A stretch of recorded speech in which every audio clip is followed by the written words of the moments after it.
सातारा जिल्हा परिषद पंचायत समितीच्या निवडणुकीत अत्यंत संवेदनशील मतदारसंघ म्हणून ओळखल्या जाणाऱ्या कुडाळ जिल्हा परिषद गटात भाजप पक्षाचे अधिकृत उमेदवार सौ जयश्रीताई गिरी यांनी प्रचारात आघाडी घेतलेली आहे। एकंदरीत सायगाव आणेवाडी यासह कुडाळ पंचक्रोशी संपूर्ण जिल्हा परिषद गटात जयश्रीताई गिरी यांचा आज बोलबाला असल्याचं आपल्याला चित्र पाहावयास मिळत आहे।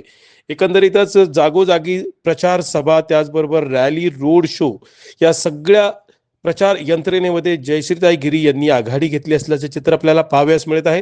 शिवेंद्रसिंहराजे भोसले यांनी जोरदार ताकद जयश्रीताई गिरी यांच्या पाठीशी लावल्यामुळे जयश्रीताई गिरी यांचा विजय आता नक्की मानला जात आहे। एकंदरीतच प्रचंड मताधिक्याने जयश्रीताई गिरी यांना विजय करून देण्याचा संकल्प देखील गावोगावी मतदार बंधू करत आहेत। एकंदरीतच प्रत्येक गावामध्ये जावळी तालुका पंचायत समितीचे माजी सभापती सुहासदादा गिरी यांनी प्रचारामध्ये आघाडी घेतलेली असून आतापर्यंत सुहासदादा गिरी आणि जयश्रीताई गिरी यांनी पंचायत समितीमध्ये सभापतीपद भूषवलं होतं। या सभापतीपदाच्या काळामध्ये जावळी तालुक्यात अनेक शेतकरी, दीनदुबळ्या आणि गोरगरीब जनतेची सेवा देखील त्यांनी केलेली आणि या सेवेची पोहोचपावती त्यांना या प्रचार सभेच्या दरम्यान मिळत आहे। एकंदरीतच सुहासदादा गिरी आणि जयश्रीताई गिरी यांनी घेतलेली प्रचार सभेची आघाडी जिल्हा परिषद कुडाळ गटामध्ये आता जयश्रीताई गिरी यांचा विजय आणि त्याचबरोबर जयश्रीताई गिरी या मतदारसंघातला जिल्हा परिषद सदस्य हा सक्षम पर्याय मानला जात आहे।